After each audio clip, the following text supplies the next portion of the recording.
call me. Take me to a place where... Hi guys. So, I attempted to sing, but sometimes when the Lord is really on you, it's very difficult.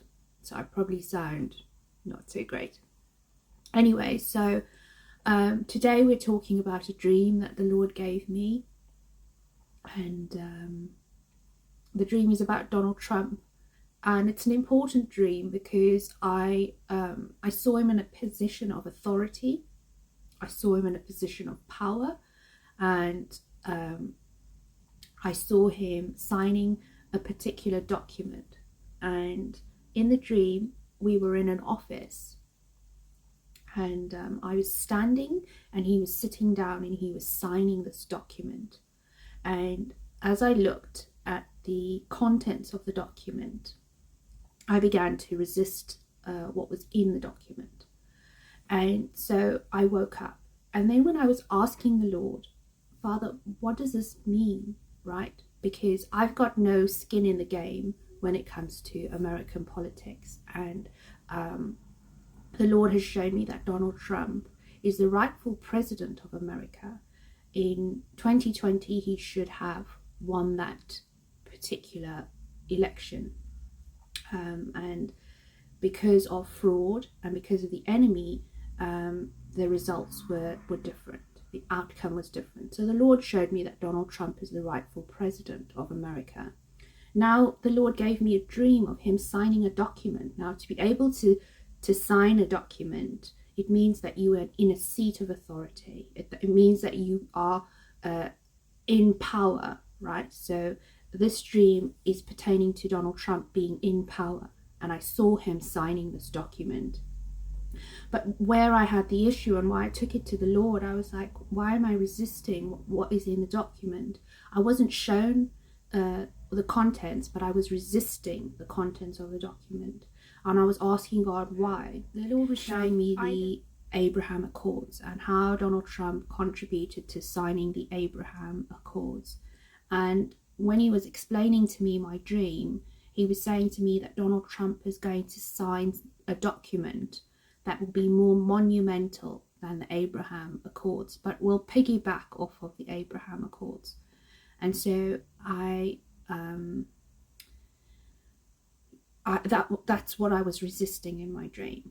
It had to do with land in Israel, it had to do with peace in Israel, and it had to do with the Jews going against the will of God. Now, prophecy will always be fulfilled. If you look at the book of Revelation, there are negative things in the book of Revelation. And if you look at the Old Testament, there are negative things in the Old Testament about Israel as well. So, although I am for Israel, I pray for Israel. I love Israel. I really do. I love Israel with the love of God. And I have a deep affection for them. It doesn't remove my responsibility to call out if they're doing something wrong, if Israel does something wrong. When you love someone, there's an open rebuke. It's not a hidden love. And some people misconstrue open rebuke to Israel as you don't like them or you're against them. If anything, I'm for Israel. I pray for the peace of Jerusalem. I love Yeshua HaMashiach so much that I love his people.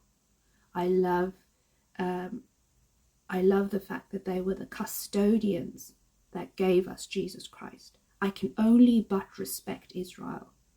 I have a healthy respect for them. But at the same time, when you're called to do God's work, you're called to say very difficult things that not a lot of people will understand. And sometimes people will misunderstand you and twist your words. But what I want to say is that Donald Trump was in power. He was signing a document. The document was more important or more monumental than the Abraham Accords. And that was what I dreamt of. And I'd ask you guys to pray about this dream. It's a good dream in the sense that Donald Trump comes back to office and he has that seat of authority and he has that level of power where he can sign things into the Constitution. But at the same time, we still need to have our allegiance is not to Donald Trump, and our allegiance is not to Israel. Our allegiance is to Abba. Our allegiance is to the great God of heaven, Jesus Christ. And we are called not to follow what a country's doing or a man is doing. We're called to follow what does God want us to do. So I know that's quite polemic and controversial what I'm saying, but that's what I dreamt about. Thank you very much for watching. Shabbat Shalom.